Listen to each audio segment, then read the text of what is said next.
చూస్తున్న వారికి, వింటున్న వారికి యేసుక్రీస్తు నామములో వందనములు, శుభాలు తెలియజేస్తున్నాను. Sirs good morning all of you all. Praise the lord. Junior inter రాసిన వారికి I wish all the best. Senior inter అయిపోతున్న వారికి కూడా wish all the best. Big exams రాస్తున్నారు, ప్రేర్ చేయించుకుంటున్నారు. అలాగే వారి కొరకు ప్రార్థన చేద్దాం. మంచి జ్ఞానం వారికి ఇచ్చేలాగా. ఈ 43వ కీర్తన మన ధ్యానాల్లో దేవుడు చేయడం ఒక ప్రత్యేకమైన కీర్తన ఏంటంటే 3వ వచనం చదివినప్పుడు ఈ వెలుగును సత్యమును, ఈ 3-4 వచనాలు ప్రతిరోజు మనము ఆరాధన పుస్తకాల్లో చదువుకుంటాం. తండ్రి యొక్క, కుమారు యొక్క, పరిశుద్ధాత్మ యొక్క నామం అనగానే మీరు పాడిన తర్వాత నీ వెలుగుని, నీ సత్యమును బయలుదేర్చు. అవి నాతో అందరు చదువుతాము వచ్చినారు. నీ వెలుగును, నీ సత్యంలో బయలుదేరి చేయము. అవి నాకు ప్రభు చూపును, అవి నీ పరిశుద్ధ పర్వతములకు, నీ నివాస స్థలములకు నన్ను తోడుకుని వచ్చును. అప్పుడు నేను దేవుని పెట్టినందుకు నాకు ఆనంద సంతోషకరం దేవుని ఎందుకు చేయును. దేవా నా దేవా, చిత్రంగా వాయించు, నీకు కృతజ్ఞతాస్తుతులు చెల్లించిందని నేను యాజకుడు అని చెప్పిన తర్వాత ఈ వైపు తిరిగి ప్రభువును ప్రియులారా అని పాపముక్తన చేస్తాను. ఎంత ప్రాముఖ్యమైన మాట అంటే, నీ వెలుగును, నీ సత్యం నేను నడవాలంటే నాకు తోడుగా ఉండాలి, అవి బయలుదేరాలి. దావీదు తన ప్రయాణంలో వెలుగుంటే భయం ఉండదు. టార్చ్ లైట్ తీసుకెళ్తే భయం ఉండవునా? ఆ లైట్ ఉంటే చీకటి పారిపోతుంది. సత్యం జీవితంలో యేసు ప్రభు అన్నారు ఒక మాట, నేనే మార్గము, నేనే సత్యం, నేనే వచ్చిన. సత్యం అనేది వాక్యం సత్యం. మనిషి సత్యం కాదు, దేవుని వాక్యం సత్యం అండి. వెలుగు సత్యం. వెలుగేమో చీకటి పారద్రోలుతుంది, వాక్యమేమో నడిపిస్తుంది. ఎస్కార్ట్ వెలుగు. వెనుకుంటారు మంత్రి వర్యులు, లేదా అధికారులు, ఉన్నత అధికారులు. ముందు చాలా డిస్టర్బెన్స్ ఉంటుంది. సైరన్ వేసుకుంటూ కదా, తప్పుకోండి అని పంపించి క్లీన్ చేసేదేమో వెలుగు. వెనక వెళ్ళేటువంటి ప్రాముఖ్యమైన వెలుగు వెనక నడిచేవాడు సత్యం. అందుకనే నీ వెలుగును, సత్యమును బయలుదేరించేవు, అవి నాకు త్రోవ చూపును. ప్రియమైన వారారా, దావీదు జీవితంలో ఎన్నో రకాల చీకట్లు, ఎన్నో రకాల వేదన. ఈ రోజున పురుష కొడుకులు కూడా మాట్లాడినారు. 125 కీర్తన 1వ వచనం మీద యెహోవాను నమ్మకించేవారు కదలక నిత్యం నిలుచు సియోను పట్టణం. నమ్మకం ఉంటే చాలు, పురుషుడు కొండగా ఉంటాడు. దేవుని మీద నమ్మకం ఉన్న వ్యక్తి, ఒక పురుషుడు ఎలా ఉంటాడు? కొండ. మీరు ఒకసారి ఆలోచించండి. నా సహోదరి చాలా మంది ఉన్నారు ఇక్కడ. పురుషుడు ఉన్నప్పుడు తెలియకుండానే ఎంత తగాదాడుకున్నా, ఎన్ని తిట్లు తిట్టుకున్నా, ఎంత కీచులాడినా కూడా ఆ పురుషుడు ఉన్నప్పుడు స్త్రీకి చాలా అండ.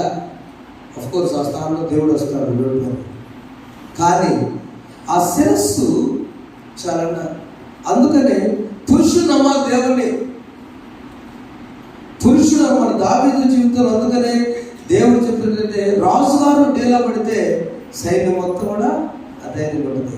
యుద్ధానికి వెళ్ళేటప్పుడు ఆ రాజు ఏం కాదు, ధైర్యం వెళదాం. ఇరాన్ నాకు అర్థండి ఇంత ఉంటుంది, పాకిస్తాన్ అంతా ఇంత ఉంటుంది, భారతదేశం అంతా ఇంత ఉంటుంది. మా సోషల్ భాష చెప్పేవాడు, అరే పొద్దున్న లేచి అందరు కలిసి భోజనం పాకిస్తాన్ పారిపోతారు అనేవాడు. అర్థం కాదు, అంత చిన్నది పాకిస్తాన్. కానీ వాళ్ళని ధైర్యం ఉంటారు. ఇరాన్ రాజులు ధైర్యం ఉంటారు. ఎక్కడొచ్చింది ధైర్యము? ముందు ధైర్యం. రాజు ధైర్యం. ఎప్పుడు ధైర్యం వస్తుందంటే చీకటిని పారద్రోలే వాక్యము లేదా వెలుగు నాలో ఉన్నదన్నప్పుడు చప్పలు పట్టుకో. నీ జీవితంలో మాసం అంతా నువ్వు ధైర్యంగా నడవాలంటే నీ వెలుగును, నీ సత్యాన్ని నాతో బయలుదేరమనండి త్వరగా. దేవా రిక్వెస్ట్ చేయాలి. మీరు కూడా బయలుదేరండి. నాన్న రాకపోతే ఎట్లా? మేమందరూ పెళ్లికి ఏం బాగుంటుంది? నువ్వు బయలుదేరు అంటే రాదు. నువ్వు బయలుదేరి నాన్నగారు పిల్లలు పట్టుబడతావు. అమ్మ నువ్వు బయలుదేరి పెద్దానికి రాకపోతే ఎట్లా? నువ్వు లేదా పెట్ట నడుస్తావు. ఒక విశ్వాసి ముందు నడవాలంటే ఆయన వెలుగు మనం ఆహ్వానించాలి. దినవృత్తాంతం మొదటి గ్రంథం మాట చూపిస్తాను. దినవృత్తాంతం మొదటి గ్రంథంలో ఆనాడు ఇశ్రాయేలు 16 నుంచి మొదలు చదువుతున్నాను. దేవుని మందస్తమును తీసుకుని వచ్చి దావీదు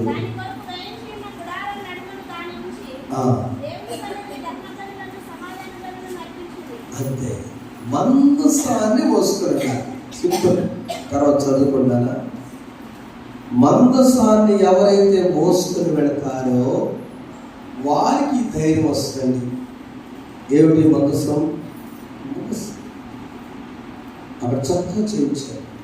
ఏ ఆల్ఫా ఒమేగా, ఆది అంతం నేనే.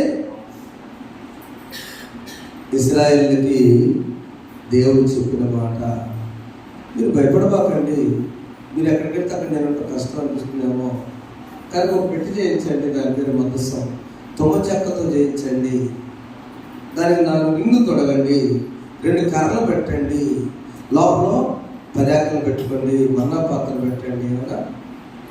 నేను ఉన్నట్లేని ఆ మందస్థాన్ని ఎప్పుడైతే మోసుకుని వెళ్తారో, ఆ మందస్థాన్ని మోసుకుని వెళ్తే నీ వెలుగు, సత్యము, ధైర్యము దేవుడు ఇస్తాడు. ఇదే ఈ మందస్థం. ఈ మందస్థం 2 కర్రలు, పాత నిబంధన, కొత్త నిబంధన. తుమ్మ చెట్టు నుంచి వచ్చింది ఈ పేపర్. చెట్టు లేకుండా పేపర్ లేదు. సైంటిస్టులు ఉన్నారు ఇక్కడ చదువుకున్న పేపర్ ఎక్కడ చూస్తారు కదా, ఫ్రమ్ ట్రీ. చెట్టు ఆక్ అనేటువంటి చెట్టు ఉంది. ఆరాకిల్ తయారు చేసే సాఫ్ట్వేర్ తెలుసా? ఎలా వినండి. ఆరాకిల్ అంటే తెలుసా? Preparation software. అవునా? ఎవరు సాఫ్ట్వేర్ అంటే ఇక్కడ ఆక్ నుంచి ఎనలిటికల్ కంప్యూటింగ్ లాజికల్ ఇంజన్. మన రైల్వే టికెట్లన్నీ దాని మీద వచ్చినాయి. 97 ఆన్లైన్ టికెట్స్ లేవు. ఆరాకిల్ ఓక్ అనే చెట్టు బైబిల్లో ఉంది. ఆ చెట్టు నుంచి పవిత్రమైనటువంటి పేపర్ వచ్చి నీకు ఒక మందస్సంగా ఉన్నది. 4 రింగులు ఏంటంటే 4 సువార్తలు. ఎప్పుడైతే నీ వెలుగు, నీ సత్యం బయలుదేరాలని ఉదయం లేచి ప్రార్థన చేస్తూ, నీ బిడ్డల కోసం ప్రార్థన చేస్తూ, నీ యజమాని కోసం ప్రార్థన చేస్తూ నువ్వు ప్రభువుని అడుగుతావో, అప్పుడు మా తల్లిగారు 110 కీర్తన చెప్తారు, నీ వెలుగు, నీ వాక్యము నా పాదము దీపము, నా త్రోవకు వెలుగుగా ఉండను గాక. అదే కాలం నుంచి దావీదు వలె మందసాన్ని పెట్టుకొని మందసాన్ని ప్రాముఖ్యత ఇచ్చి ముందుకు నడుద్దాము. అప్పుడు దేవుడు మీ త్రోవలను అవి వంకరగా కూడా ఆయన సరి చేయగలరు. 5వ వచనంలో చివరి చదవండి. నా ప్రాణమా నీవేళ కృంగి ఉన్నావు, నాను నీవేళ తొందరపడుచున్నావు, దేవుని నిరీక్షించు. ఇంకను నేను ఆయనను స్తుతించను. ఏ పరిస్థితి వచ్చినా, ఏ బాధ వచ్చినా, ఏ కష్టం వచ్చినా, ఏ కన్నీరు వచ్చినా ప్రభు సన్నిధిని మరచిపోకూడదు.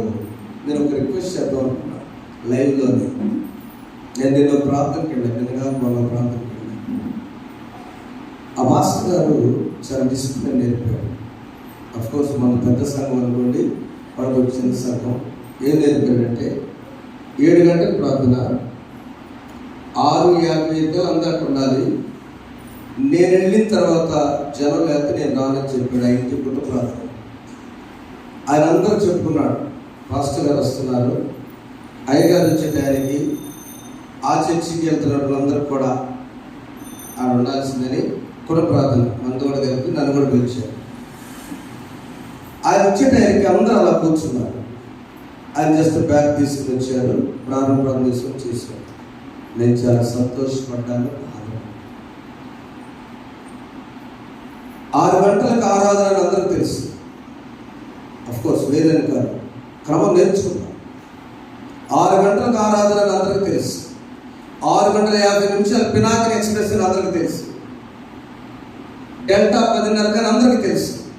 గంట పుట్టాడు వెళ్తామా? అది ఆగిద్దా? ప్రయత్నం చేద్దాం. మార్చి మాసం పరీక్షలు ఉన్న టైంలో ఎన్ని గంటలకు అమ్మ పరీక్ష? 8:30. అమ్మగారుగా ఈ సెంటర్ అందరికి ఈ సొంత క్యాన్ చేయించాను, మళ్ళీ క్యాన్ చేయించాను. తను చేయలేదు వద్దని కంపెనీ క్యాన్ చేయించాను. దేవుని సన్నిధి నీ వెలుగు నీ సత్యము బయలుదేరి చేయమంటే మన ప్రయాణానికి మనం అన్ని మానుకొని, మన బిడ్డల పరీక్షలకు అన్నీ మానుకొని 1-2 గంటల ముందు సిద్ధపరచి వారిని భయంగా తీసుకుని వెళ్తాం. ఏం కాదు, లేట్గా ఏమైంది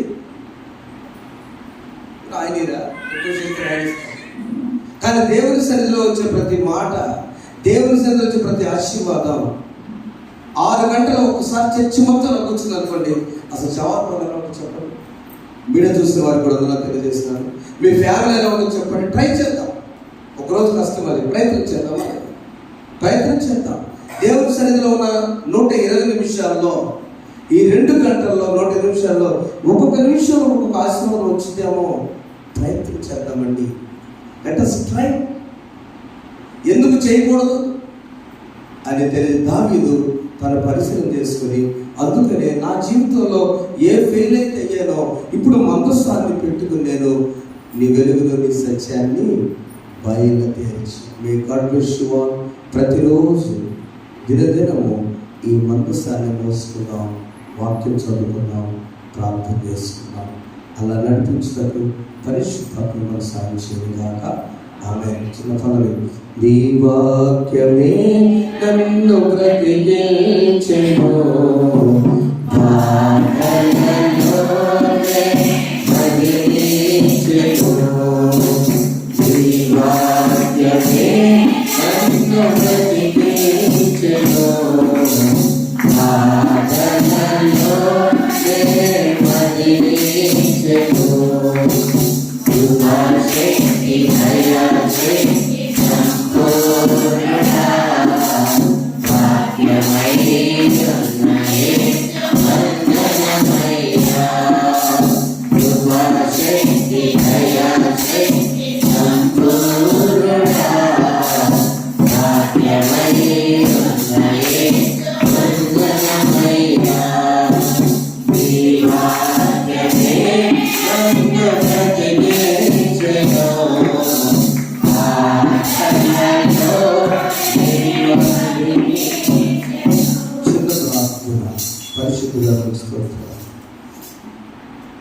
ఈ వెలుగులో సత్యం బయలుదేరి నీవు బయలుదేరుతున్న మా ప్రయాణాల్లో ముందు మీరు బయలుదేరని అడుగుతున్నాను. మా పరిచయంలో, మా పనుల్లో, మా కోరికల్లో, మా ఆశల్లో మీరు బయలుదేరితే చాలు. చీకటి పారిపోతుంది, మాకు ధైర్యం వస్తుంది. నీ వాక్యం మాలో ఉండి మాకు బలపరుస్తుంది. మనస్సు మాతో ఉందని మేము కొనియాడుతున్నాం. ఈ వాక్యం బిడ్డలు దీవించండి. యేసు నామములో కూర్చున్నాం తండ్రి, ఆమేన్. అందుకనండి రెండో సెషన్లో వెళ్దాం. క్రీస్తు జీవితం ఉపదేశాలని 50వ నంబర్ పాట చిన్న పుస్తకాల్లో, పెద్ద పుస్తకాల్లో 149వ పాట. దేవుని ప్రేమ ఇదిగో జనులార బాబు. ఆయన ప్రేమ గురించి ధ్యానం చేయబోతున్నాం కనుక 50వ నంబర్ పాటను పాడుకుందాం.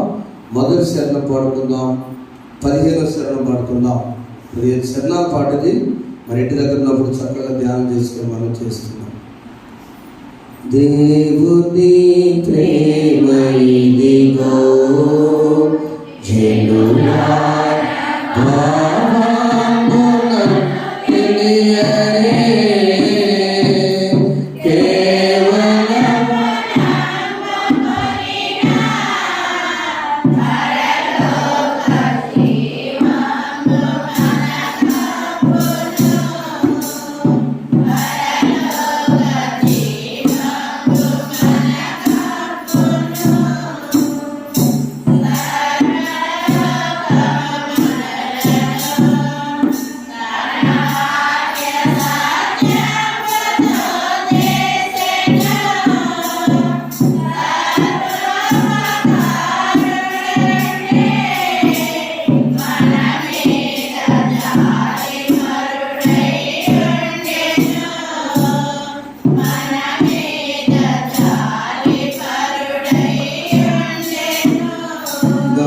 నీ బాప్తిస్మముతో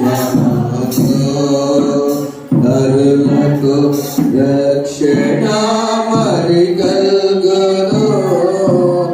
నమ్మనల్లకపోయెను నరులకు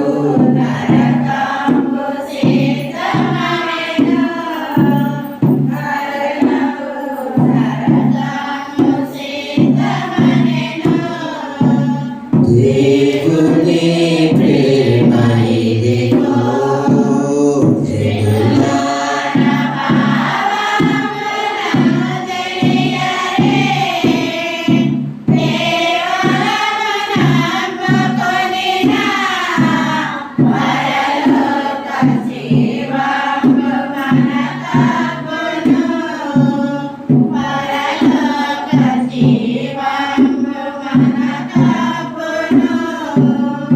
మన తండ్రి అయిన దేవుడి ప్రభువైన యేసుక్రీస్తుని కృపయు సమాధానాన్ని కలుగును గాక. ఆమేన్. ప్రార్థన చేస్తున్నాను. పరిశుద్ధుడానికి స్తోత్రాలు. నీ ప్రేమను పొందుకుంటే పరలోక జీవం మాకు వస్తుందని పాడుతున్నాం ప్రభా. నీ ప్రేమను చూచేవారికి నీ ప్రేమ ఎంత విలువైందో తెలియపరచు. చేరిన ప్రతి బిడ్డను బలపరచండి. వింటున్న వారు చూస్తున్నారు. నీ సన్నిధిలో ఆనందాన్ని వరకు దయచేయండి. యేసునామమున వేడుకొంచున్నాము తండ్రి. యేసునామమున వేడుకొంచున్నాము తండ్రి. ఆమేన్. God bless you all. Praise the lord. దేవుని స్తోత్రం. మరొకసారి మీ అందరికీ ప్రభునామమును బట్టి శుభాలు వందనాలు తెలియజేస్తున్నాను. Young couple Prashant and Madhuri. God bless you. ఇది నాన్న కుంభకేశ్వరి ఆదివారం 50 యేసు ప్రభు శిలువ కార్యము సర్వలోకము జరిగించుకున్నటువంటి దినాల్లో మనం ఉన్నాం. ఈ 50వ దినం చాలా ప్రాముఖ్యమైన దినం. ఇక బసముద్రాలకు మనం వెళ్ళబోతున్నాం. శ్రమకాల దినాలు 50 అనగానే ఒక ధైర్యం ఇచ్చే పాయింట్. హాఫ్ సెంచరీ కొట్టగానే క్రికెట్లో ధైర్యం చప్పట కొడతారు. బ్యాటింగ్ అంటాడు ఆయన సచిన్ టెండూల్కర్. ఎందుకంటే ఇంతవరకు నేను లాక్కొచ్చాను, ఇక నెక్స్ట్ ప్రయాణం నా చేతిలో లేదు, ఇంతవరకు నేను చేయగలిగా, ప్రయత్నం చేస్తా. అలాగే మనకు కూడా 50% మార్కులు వస్తే 10వ తరగతి సెకండ్ క్లాస్ ఇస్తారు. 49 వచ్చినా ఎవరు 50% ఆర్డినరీ నుంచి ఇంకొక స్టెప్కి వెళ్ళావు, ఫస్ట్ క్లాస్కి ప్రయత్నం చేయి. యేసు ప్రభు మన ఈ లోకానికి వచ్చి ప్రాణం పెట్టినటువంటి ఆయనకి ఈ 50 దినాన మనందరూ ఇచ్చేటువంటిది ఏంటంటే ఆయన దగ్గర నుంచి ఆయన ప్రేమను పొందుకోవాలి. ప్రేమకు ముందు త్యాగం ఉన్నది అక్కడ. ఈరోజు అంశం ఏంటంటే love, sacrifice before the love. త్యాగమునకు ముందు ప్రేమ. త్యాగము ఏమో జరగబోతుంది, శిలువ కార్యము. దాని ముందు ఆయన ప్రేమ ఎలా ఉన్నదో దీన్ని మనం చూద్దాం. చదువుల వాక్య భాగంలో వచ్చండి. అపోస్తలుడైన పౌలు కొరింథీయులకు రాసిన మొదటి పత్రిక 13వ అధ్యాయము చదువుల భాగాల్లో పత్రిక భాగంలో మొదటి వచనం చదవండి. మనుష్యుల భాషలతోనూ దేవదూతల భాషలతోనూ నేను మాటలాడినను, ప్రేమ లేని వాడనైతే మ్రోగడి పంచును గణగలాడు తాళనై వందును. ప్రేమ లేని లైన్ మనం చదివాం. నువ్వు ఎంత లాంగ్వేజ్ అయినా మాట్లాడు, దేవదూత భాష మాట్లాడు, ఉన్నత విద్య కావచ్చు కాక, ఎంత స్థాయి కావచ్చు కాక, గ్యాప్ ఏంటంటే ప్రేమ. If you don't have love, zero.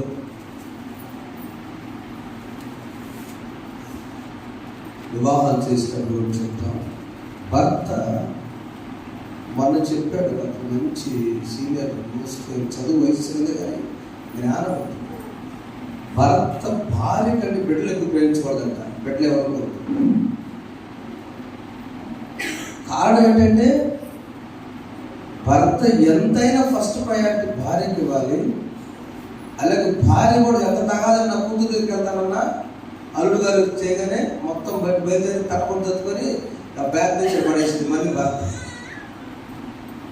భర్త భార్యను ప్రేమించాలి. సంఘము భార్య అయితే క్రీస్తు శిరస్సు అయి ఉన్నాడు, భర్త అయి ఉన్నాడు. సంఘాన్ని ప్రేమించేది క్రీస్తు. కాబట్టి ఆ ప్రేమను పొందుకోవడానికి రిసీవర్ కూడా కరెక్ట్ ఉండాలి. భార్య విధేయ, అందుకని భార్య విధేయత ఉండమన్నారు, భర్తను ప్రేమించుకున్నాడు. దానికి స్వాట్ ఈ లోకం మొదటిగా దేవుడు, రెండు తల్లిదండ్రులు, మూడు భార్య, తర్వాత బిడ్డలు, స్నేహితులు, నీ కొలీగ్స్ ఎవరైనా. ఆ ప్రేమ లేకపోతే నేను మంచి స్పీకర్ని లేదా నేను మంచి పర్ఫెక్ట్ అని చాలా మాటలు అన్నారు మన లోపల. అమ్మవారు వస్తుంది ఇంత రెడీ చేస్తాను నిండు 5 రేపులంతా మార్చి పడేసాను. అమ్మవారు వస్తుంది కాదు అక్కడ మాట్లాడారు, భార్య వస్తుంది.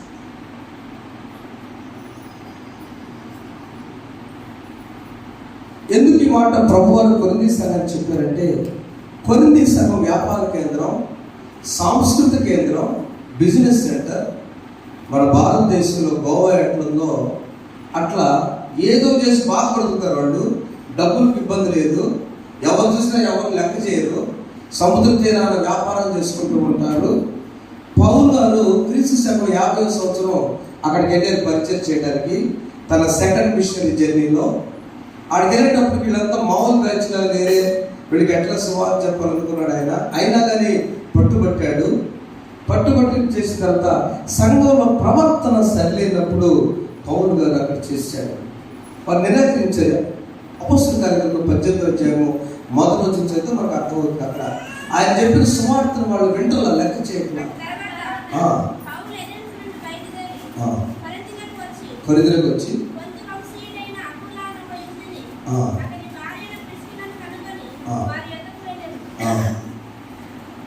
అక్కడ ఉన్నటువంటి ఆ పరిచయంతో వెట్లీ నుంచి వచ్చి కొంతమంది కొత్త వాళ్ళు వచ్చారు. ఆ వృత్తి ఇప్పుడు వచ్చిన వారు వృత్తికి డేరాలు కొట్టువారు. పౌలు అదే వృత్తి కనుక వారితో కాకుండా వారు కలిసి పనిచేస్తూ ఉన్నారు. స్వార్థ నీకు ఇష్టపడలేదు, డేరా కొట్టుకున్నాడు మా చెప్పింది ఏంటి అని గర్వతున్నారు. అన్ని రకాల కాస్మోపాలిటిక్ సొసైటీ, మెట్రో కాదు, బాంబే లాగా అన్ని కులాలు, అన్ని వర్గాలు, అన్ని బ్రహ్మాండ ఆ పరిస్థితుల్లో పౌలు గారు అక్కడ మొత్తం పెత్తనాలు వేసి ఇక చివరికి ఆయన ఇక లాభం లేదని చెప్పి చివరి 18 నెలలు అక్కడ కాకుండా లాస్ట్ 18 నెలల్లో అక్కడ ఉన్నప్పుడు ఈ మాట చెప్పాడు. 13 వచ్చి చూద్దానా. కాగా విశ్వాసము, నిరీక్షణ, ప్రేమ, ఈ 3 నిలుచును, వీటిలో శ్రేష్టమైనది ప్రేమయే అని చెప్పి డిసైడ్ చేసి ఓ నా సంఘమా, మీరు చాలా బాగున్నారు, ఆర్థికంగా బాగున్నారు, తెలివిగల వాళ్ళు, విద్యావంతులు. ఈ మధ్యకాలానికి ఒక లెటర్ అందింది. ఎవరు రాశారు కొరింథీ సంఘం నుంచి, అయ్యా ప్రవర్తన సరిలేదు ఇక్కడ అని ఒక లెటర్ అందింది ఆయనకి. మరి ఏం చేయాలి? మనకి ఏం బోధిస్తే బాగుంటుంది? విత్తనాలు మంచిగా విత్తారే, డేరాలు కుట్టుకున్నాడు నాతో పాటు కొంతమంది. ఆయనతో పాటుకుంటే కలిసి డేరాలు కుట్టుకున్న వాళ్ళతో కలిసి పనిచేశాడు. ఒక జంట, ప్రభువుకి ఇష్టమైన జంట, పౌలు గారికి ఇష్టమైన జంట ఉంది. వాళ్ళ భార్యాభర్తల పేరు మీకు తెలుసు, అకుల ఇష్టం. రోమపత్రిక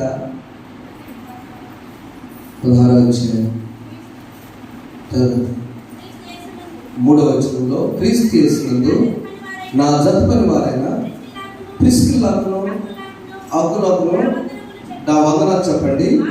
వారు నా ప్రాణము కొరకు తమ ప్రాణముచ్చుకైనను తెగించిది, మరియు వారి ఉంటున్న సంఘములకు వందనాలు చెప్పండి.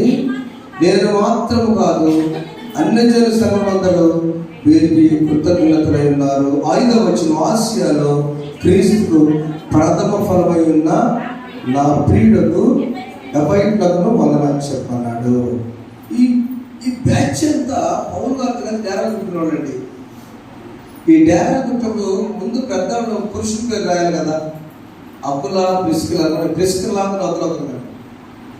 ఎందుకంటే ప్రిస్కిల్లాలో ఉన్న మంచి లక్షణం, తన భర్త అకుల డేరాలు కొడుతుంటే ప్రిస్కిల్ల బాగా సహకరించిందంట. ఏ భర్త అయితే ఏ పని చేస్తున్నాడో, ఏ వృత్తి చేస్తున్నాడో, తన భర్త వృత్తిని గౌరవించే భార్య ప్రిస్కిల్లాతో సమానం చప్పట్లు కొట్టుకొని ఇష్టమైతే నీ భర్త వృత్తి ఏదైనా భార్య గౌరవించాలి. నీ మొక్కలు నువ్వు చేసే పని ఇదే అని అనకూడదు. అది ఏదైనా డేరాలు కొడుతుంటే అకుల పౌలు గారితో కలిసి భార్య చేసి సపోర్ట్ చేసి, ప్రేమ, దేవుని ప్రేమ, ఈ త్యాగం చేసినటువంటి ప్రేమలో, ఈ కుటుంబ జీవన విధానంలో సాక్రిఫైస్ త్యాగం ఉండాలి.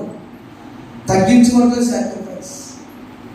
నాకేం తెలుసు, మీ నాన్న అడుగుంటే నాకేం తెలుసు, ఓడ కట్టేటప్పుడు ఆ ఓడ నిర్మాణం ఎందుకు చేస్తున్నాడు నోవాహు అన్నప్పుడు కొడుకులు, కోడళ్ళు, భార్య ఎంతమంది ఎండల్లో ఓడ కడుతుంటే ఏంది ఓడ తిన్నారు, అందరు నిందిస్తున్నారు, మమ్మల్ని బయటకు వెళ్ళలేకపోతున్నాం అన్నప్పుడు ఆ కోడలు వచ్చి కొడుకు మాట్లాడుతుంది, ఏంటంటే మీ మామయ్య గారు నాకేం తెలుసు, మమ్మల్ని అడుగుతా, అమ్మని అడిగితే ఏంది, నాకేం తెలుసు మీ నాన్న అడుగుతా, ఏంది నోవాహు గారు యజమానుల గారు ఏది దేవుడు చెప్పాడమ్మా చేసుకుంటారు. దేవుని స్తోత్రం. హల్లెలూయా.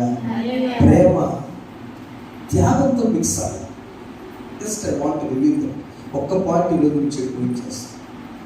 త్యాగం ఉంటుంటే, త్యాగం ఎక్కడ ముందు ప్రేమ వస్తే చివరి త్యాగం అవుతుందని చెప్పుకుంటారు. యేసు ప్రభు శిలువ త్యాగం ముందు ఆయన ప్రేమను ప్రతి ఒక్కరికి చూపించాడండి.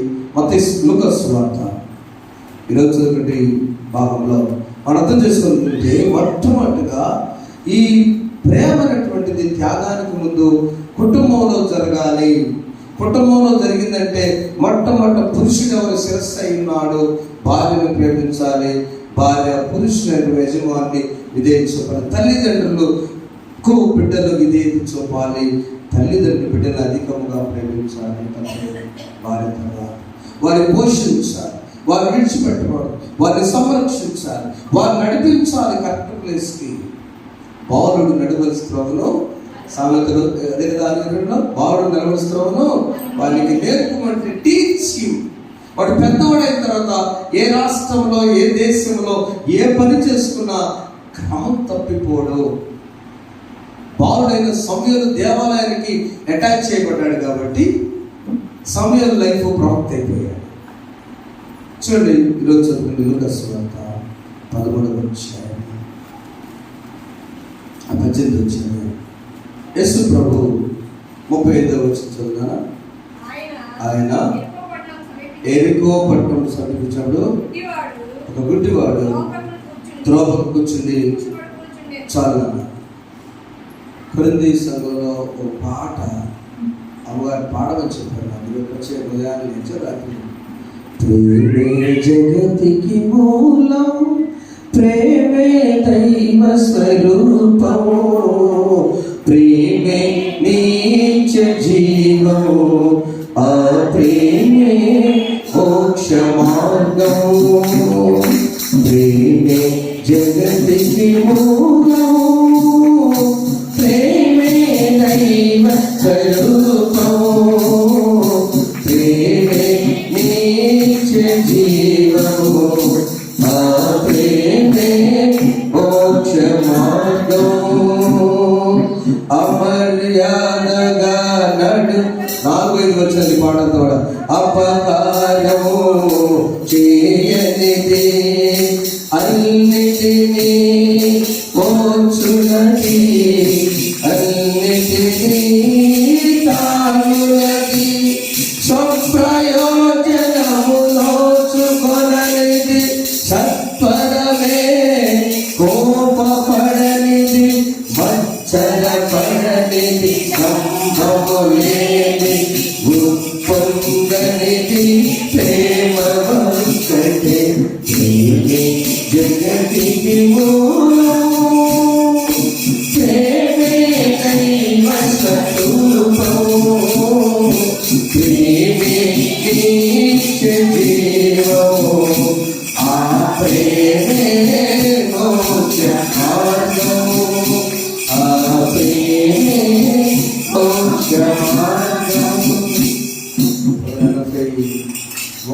వారసుగా ఏర్పడి దేవుని వారసుగా. ఈ ప్రేమ, కుటుంబంలో ఉన్న ప్రేమ అప్పట్లో సులభపడదు, శాశ్వతమైన ప్రేమ. హనీమూన్కి వెళ్ళారు అమెరికాలో ఉంటా. ఇక్కడ వాళ్ళ నాన్నగారు బ్యాంక్ పెద్ద ఆఫీసర్, అల్లుడు గారు అమెరికా, అల్లుడు గారికి తండ్రి కూడా వెళ్ళే గవర్నమెంట్ జాబ్ చనిపోయిందని మావి ఏం చేశారంటే హనీమూన్కి వెళ్ళండి అయినా కట్టచ్చారు. వాళ్ళు శ్రీలంక కొలంబోకి వెళ్ళారు. వెళ్ళి వచ్చిన తర్వాత తగాదు మొదలైంది. ఎందుకు దూరం ఎలా ఏం జరిగిందో ఎయిర్పోర్ట్లో లేక అక్కడ ఏం జరిగిందో వచ్చిన దగ్గర సిటీ కావట్లేదు. చివరికి ఈ సంవత్సరానికి మీరు వెళ్ళాలి. అసలు దీని ఆలోచన ఏంటంటే ఒక పెద్ద సార్ మీరు మంచి బ్యాంక్ మీద మంచి విశ్వాసం, గాడ్ బ్లెస్ యు నాన్న, గాడ్ బ్లెస్ యు, ప్రైజ్, మంచి విశ్వాసం, వీళ్ళు కూడా బాగా చర్చ. ఏం జరిగిందంటే ప్రేమ పొంగి ఒక దూరం వెళ్ళకూడదు, అది important. The love should be the limitations. Origin పట్టుకొని వాళ్ళిద్దరి కౌన్సిలింగ్ ఇవ్వడానికి మళ్ళీ హైదరాబాద్ మిత్రులతో ముందు మాట్లాడి, అమ్మా భార్య భర్తలు నాకు శాశ్వతం, కొలంబోలో లేక మీరు ఎదురు ఎందుకు వెళ్తున్నారు, వెళ్ళబోతున్నాం, ఈ లోపు ఎందుకు కష్టం, ఇదికి ఎందుకు వెళ్ళారు, లక్ష్మి కాదని చిన్న మాట అనవసరం. ఇద్దరిని అక్కడే మోకరించి ప్రార్థన చేస్తే దేవుని కృపలో చక్కగా బిడ్డలిచ్చాడు. చప్పటి దేవుడు దేవుని దేవుని ప్రేమ, ప్రార్థన ప్రేమ వచ్చిన తర్వాత హనీమూన్కి వెళ్ళొద్దని చెప్పు తక్కువ. పెద్దవారితో నువ్వు గౌరవించుకుంటూ, అమ్మ నాన్నలు మన తాతలు ఏ హనీమూన్కి వెళ్ళారు వాళ్ళు కాపలా చేసుకోవాలా, ఎంత తక్కువ కాదు. Understanding is most important. యేసు ప్రభు చెప్పిన ప్రేమ డంబము లేనిది, మచ్చపడది, కోపపడది, అమర్యాదగా నడుచుకునే ప్రేమ, మర్యాదగా నడుచుకునే ప్రేమ. కాబట్టి మనందరూ ఇట్లా ఉన్నాం, సెల్యూట్ చేస్తున్నాం మన తల్లిదండ్రులకు. యేసు ప్రభు ప్రేమ ఎలాంటిదంటే, రెండోది త్యాగపూరితమైన ప్రేమ. తన పరిస్థితులు అలా ఉండేటక్కడ చూడండి, చదువుకున్న లూకాసు సువార్త 31. అంతటి యేసు నిలిచి నన్ను దగ్గరకు వచ్చినప్పుడు ఆయన, నేను నీకేం చేయకూర్చున్నానని అడుగగా వాడు, ప్రభువా చూపు పొందకూర్చున్నానని అనెను. యేసు, చూపు పొందుము, నీ విశ్వాసము నిన్ను స్వస్థతని వారితో చూపించాలండి. Thank you. ఈ సందర్భం ఎందుకు జరిగిందంటే, యూదులు యేసు ప్రభువుని ఏదో ఒక లెక్కలో యెరూషలేములో కొట్టాలని, అరెస్ట్ చేయాలని డిసైడ్ అయిపోయారు. అప్పుడు డిసైడ్ అయిపోయారు. ప్రభువారు 12 మంది శిష్యులు పిలిచి, అయ్యా నేను యెరూషలేము వెళ్తున్నాను, ఈ ఎరుకో పట్టణంలో వెళ్తాను, కాకపోతే మీరేం వరి కావద్దని 31 చదువు మీకు అర్థమైంది. తన 12 మంది శిష్యులు పిలిచి, ఇదిగో యెరూషలేము వెళుతున్నాను, మనుష్య కుమారుడు వచ్చి ప్రవక్తల చేత మాటలు నెరవేర్చబడ్డ. 32వ వచనంలో చూడండి, అన్ని జనులకు అప్పగించబడను, వారు ఆయన అపహసించి అవమానపరిచి ఉమ్మి వేసి కొరడాలతో కొట్టి చంపుదురు. 3వ దినమున సిలువ, మరణం, పునరుద్ధానం మొత్తం చెప్పాడు చెప్పారు. అయితే వారికి ఈ మాటలు అర్థంగా 34వ వచనం, ఈ మాటలో ఒకటైనను గ్రహింపు లేదు, మరుచెప్పుడు కనుక ఆయన చెప్పులు చదువు వారికి బోధపడతాయి. మీరు ఏమనుకోబాకండి, నలుగురు కూడా అన్నారు, మీరు ఏమనుకోబాకండి, అయ్యా మీ దగ్గర ప్రసంగమే లేదన్నారు. నాకు అర్థం కాదు. ఓహో, తేడా పడ్డాను నేను. రవిశంకర్ గారు ఏమన్నా స్పీకర్గా పిలిచాడు ఒకరిక్కడ. నా రూట్ ఏమో సందేశం బయట పబ్లిక్ బైబిల్ కొట్టుకోకుండా కేపల్లిన రెఫరెన్స్ చూస్తారమ్మా, ఎందుకు మనకి రెఫరెన్స్ చూస్తారా, వాళ్ళకి ఒక విజన్ ఉంటుంది, దాన్ని కొట్టుకుంటే వెళ్తారు. అదొక రకమైన బ్యాచ్ అర్థమైంది.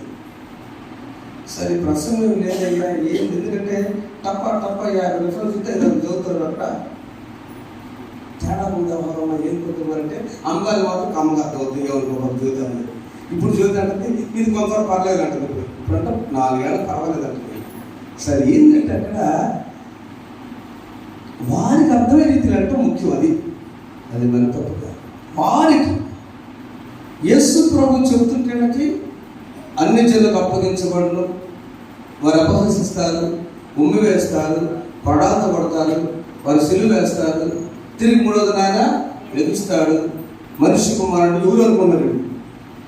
నన్నే చెప్పలేదు ప్రభు అక్కడ, the son of man is going to crucify and the resurrection also. పునరుత్థానం చెప్తున్నాడు ఆయన. వాళ్ళకి అర్థం కాకుండా వెళ్తా ఉంటే ఒక్కడికి అర్థమైంది, వాళ్ళిద్దరికి అర్థమైంది. మత్తయి సువార్త 20వ అధ్యాయము. ఆ శిష్యులందరిలో ఒక జంటకు అర్థమైందండి. ఎవరికంటే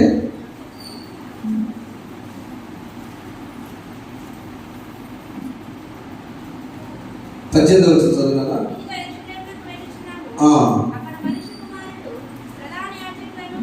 ప్రధాన యాజకుల శాస్త్రం అప్పించబడను, మనసు విధించి పడరాత కొట్టను, సిలువేటను యాస్టీస్గా మత్తయి కూడా అదే మాట రాశాడు, లూకా గారు కూడా అదే రాశాడు.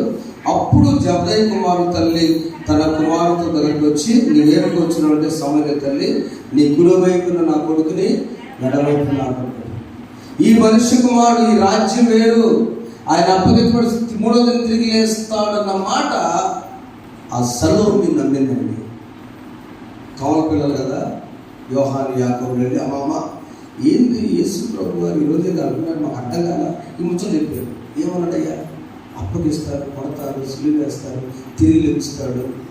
ఏం తిరిగి లేవడం ఎంతో మహనీయుడు మెస్సయ్యా, ఆయన తిరిగి లేస్తాడు, రాజ్యం వేరే నెలగానే నా 2 కుమారులు కుడివైపున్నాడంటే నువ్వేం కోరుతున్నావు తల్లి, నువ్వేమడుగుతున్నావు కూడా నాకు అర్థం కాదు. నేను త్రాగే కింద తాగుతా.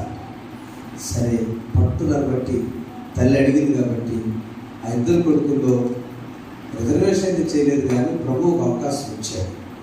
12 మంది శిష్యులలో మొదటి హతసాక్షి యాకోబు కుడిపక్కన ఉంటాడు.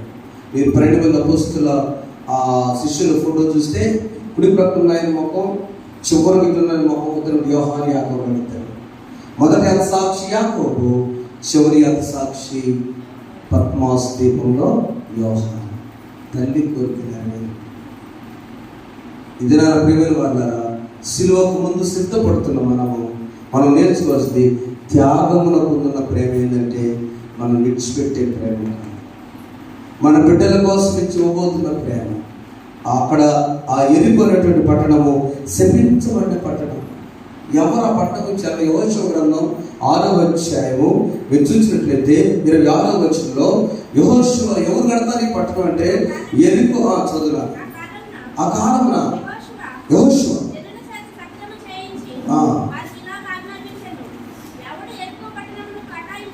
ఎవరు ఎరికో పట్టణం కడతా నిర్ణయించుకుంటాడో అంతే.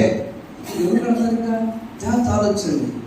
యేసు ప్రభు ఎవరైతే శపించబడ్డ ప్రజానీకమో, ఏ పట్టణం మీద శపించబడ్డ పట్టణమో ఆ పట్టణాన్ని ఆశీర్వాదంగా మార్చడానికి వచ్చాడు. చప్పట్లు కొట్టుకో దేవుని స్తోత్రం. మీ అర్థమైన అర్థం కావాలి తప్పదు. ఎరికో పట్టణం శపించబడ్డ పట్టణం. ముందు కట్టుబడి పునాది వేస్తే పెద్ద కొడుకు చనిపోతాడు, గుమ్మాలు పెట్టేటప్పుడు చిన్న కొడుకు చచ్చిపోతాడు. బైబిల్లో కింది బాగా ఉంటుందమ్మా.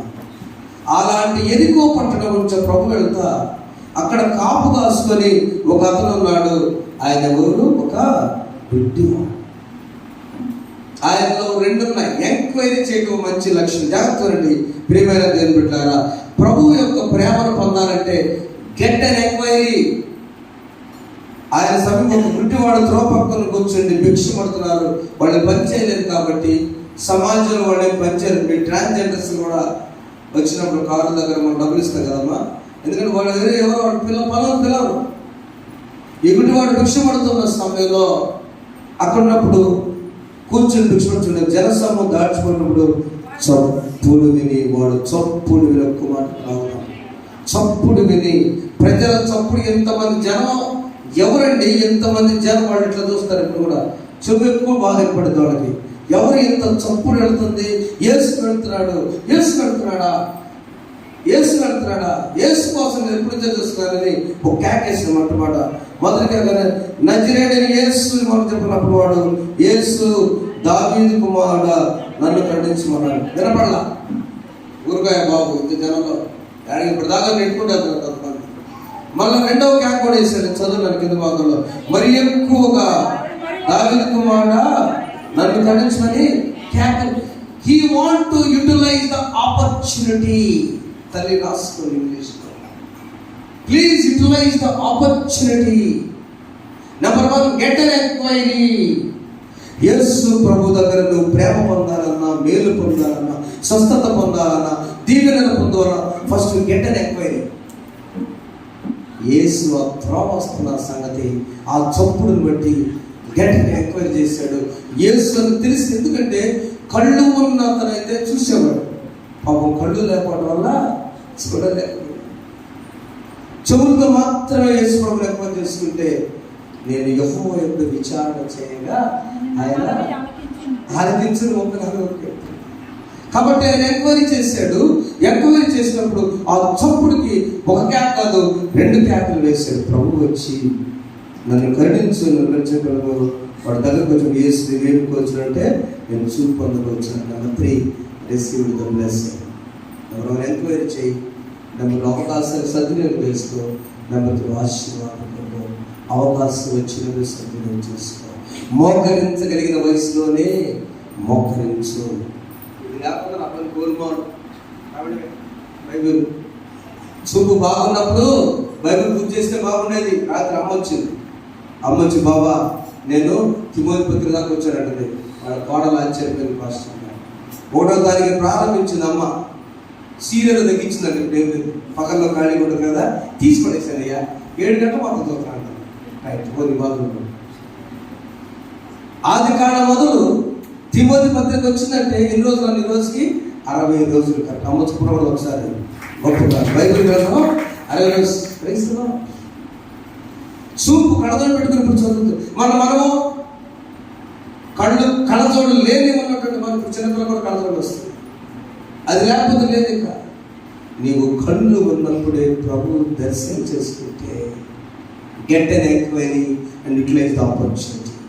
ప్రభు ఎవరో తెలుసుకో. 2, అవకాశం సద్వినియోగం చేసుకున్న. 3వది, ఆశీర్వాదం పొందాడు. ప్రియమైన వారలారా, ఆ క్రింది భాగంలో జక్కీ అనే అతను కూడా 3వ వచనం, యేసు ఎవరో అని చూడలేదు. ఈయన కళ్ళుండి 2 సంవత్సరాలు చూడాల. Just I want to reveal that truth. Jakkayya officer అయ్యి యేసుని చూడాల. అవునా? జక్కయ్య ధనవంతుడు, అన్ని బాధలు లేవు ఆయనకి. ఏ రోజున పని పోతే కష్టమా? కాదు. యేసుని చూడాల. కన్నులు ఉండి చూడని జక్కయ్య, అక్కడ కళ్ళు లేక చూడని గుడ్డివాడు. ఎవరు మేలుకుంటే ముందు యేసు ప్రభు చేత ఆయన మేలుకుంటాడు. నేను ఇప్పటికైనా తెలుసుకుని యేసు ఎవరో ఎంక్వైరీ చేశాడు, చూడటానికి వచ్చాడు. ఆయన కూడా రక్షించుకోవాలి. ప్రేమ త్యాగంకు ముందున్న ప్రేమ, మొదటి ప్రేమ దేవుని ప్రేమ, 2వ ప్రేమ జైవ చిత్తము ధరించు ప్రేమ, డైనమిక్ ఫెయిత్ అంటాడు. యాకోబు పత్రిక 1వ అధ్యాయం 2వ వచనం చదివినట్లయితే డైనమిక్ ఫెయిత్ అంటే ఎప్పుడైతే మన యొక్క విశ్వాసము పాదాల చప్పుడు విన్నప్పుడు, ఆ చప్పుడే యేసు ప్రభు, ఆ గుండె చప్పుడు యేసు ప్రభు గుండె చప్పుడుకి కనెక్ట్ అయిందేమో. అది వినువారు మాత్రమే. వాక్య ప్రకారము ప్రవర్తించేవారై అంతే. Be doers. చిన్న కొటేషన్. 2013వ సంవత్సరం జైపూర్ రాష్ట్రంలో భారతదేశంలో ఉన్న ఈ క్రొత్త నిబంధన బైబిల్ మనుషులు చూసారా, గిడియన్ ట్రేషన్ మొత్తాన్ని పిలిచి అక్కడ పెట్టేది తెలుసా? పెద్ద డయాస్లో బి డూవర్స్. వినుమాత్రము కాకుండా ప్రవర్తించు వారిగా ఉండండి. విని వెళ్ళిపోదామా? ప్రవర్తిద్దామా? మంచి త్యాగమైన అగాపే యూరాస్ తీసుకునే ప్రేమ కాదు. యూదాస్ అంటే టెంపరీ ప్రేమ, సెంటర్లో మాట్లాడే ప్రేమ, అవసరాలకు ఆదుకునే ప్రేమ, భలే క్లోజ్గా ఉండి రోజుకి 7 సార్లు ఫోన్లో మాట్లాడుకునే ప్రేమ. Judas is waste love, whereas agape త్యాగపూరితమైన యేసు ప్రేమ మనం బ్రతికిస్తుంది, మనకు రక్షణ ఇస్తుంది, మనకు ఆశిస్తుంది. Do you want to be healed? నీవు స్వస్థపడకూర్చున్నావా? ఎవరైనా నువ్వేం కోరుచున్నావు? నువ్వు చూపు పొందకూర్చున్నావు. క్లారిటీ. ప్రభు అడుగుతున్నాడు ఇది నాన్న, వాట్ యు వాంట్? నీవేం కోరుచున్నావు? నీ కుటుంబ రక్షణ. జైలకరమైన నేను ఏం చేస్తే ఇలా ఉంటానన్నాడు. యేసునందు విశ్వాసం ఉంచు, నీవును నీ ఇంటి వారు రక్షణ పొందుతారు. యేసు ప్రేమ త్యాగపూరితమైన ప్రేమ, దైవ చిత్తమైన ప్రేమ, డైనమిక్ ఫెయిత్ మనం కలిగి ఉన్నాం, డాషింగ్ ఫెయిత్ మనం కలిగి ఉన్నాం. ప్రభులో ఎప్పుడైతే మనం ఉన్నాడో ఆయనలో మనం నేర్చుకోవాల్సిందంటే ఆయన విన్నాడు, కేకలు వేశాడు, ఆ వస్త్రాన్ని విసిరేసాడు, ప్రభు సాక్షిగా జీవించాడు. విందాం, ప్రభువుని కేకలేసి ప్రార్థన చేసుకుందాం, ప్రభు దగ్గర మేలుకుందాం. డోంట్ బి లూజ్ లైఫ్, లూజ్గా ఉండొద్దండి. ప్రభులో డైనమిక్ ఫెయిత్, డాషింగ్ ఫెయిత్, దృఢమైన విశ్వాసం, బలమైన విశ్వాసం. నీకేం కావాలి? నేను చూపు పొందుకొచ్చున్నా. నీకేం కావాలి? నా బిడ్డల భవిష్యత్తు. నీకేం కావాలి? నా బిడ్డల రక్షణ. నీకేం కావాలి? నా కుటుంబం ఆనందంగా ఉండాలి. నీకేం కావాలి? వాట్ యు వాంట్ అని ప్రభు ఇద్దరు అడుగుతున్నప్పుడు నాకు ఇది కావాలి ప్రభు అని ప్రభును క్లారిటీ అడుగుదాం. అలా నడిపించకు పరిశుద్ధాత్ముడు మనకు సహాయం చేయనుగాక. ఆమేన్. అందరూ 10వ వచనం తిద్దాం. సామెత గ్రంథం 10వ అధ్యాయం 24 వచనం ఆశపడుతున్నాను నేను. 10వ అధ్యాయం సామెత గ్రంథం కుటుంబం మొత్తానికి మన దేవుడి చెట్టు మాట 10వ అధ్యాయం 24వ వచనము ఒకసారి చూసినట్లే, భక్తిహీనుడు దేనికి భయపడో అది వారి మీదకి వచ్చును, నీతిమంతులు ఆశించినది వారికి దొరుకును. బైబిల్ తెచ్చుకున్న సోదరు మీరు కూడా వినండి, అందరూ చదవా. నీతిమంతులు ఆశించినది వారికి దొరుకును. కన్నుల నుండి చాలు అంటే కదా. Thank you. నీతిమంతులు ఆశించినది వారికి దొరుకుతుంది. మన కుటుంబాలు నీతిమంతుల విశ్వాసం ఆయన చూసుకుంటాడు. ఆయనపై ఆధారపడదాం. ప్రభు సాక్షి, ప్రభువు కడుగు, దేవుడు చూసుకుంటాడు.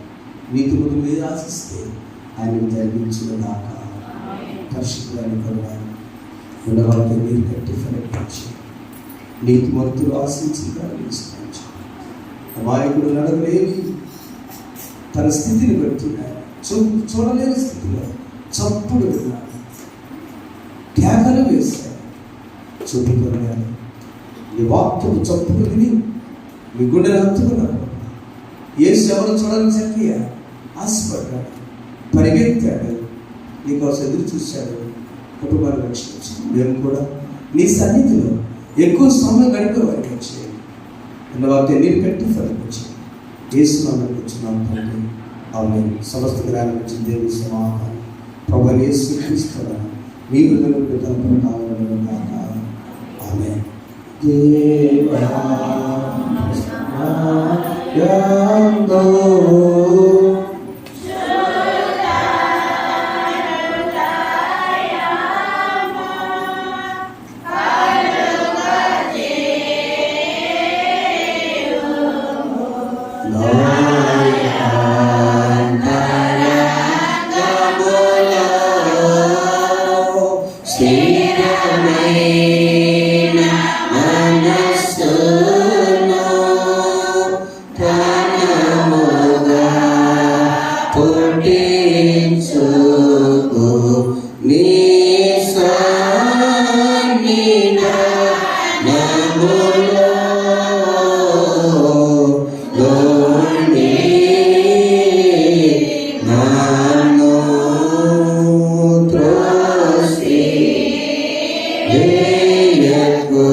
Shana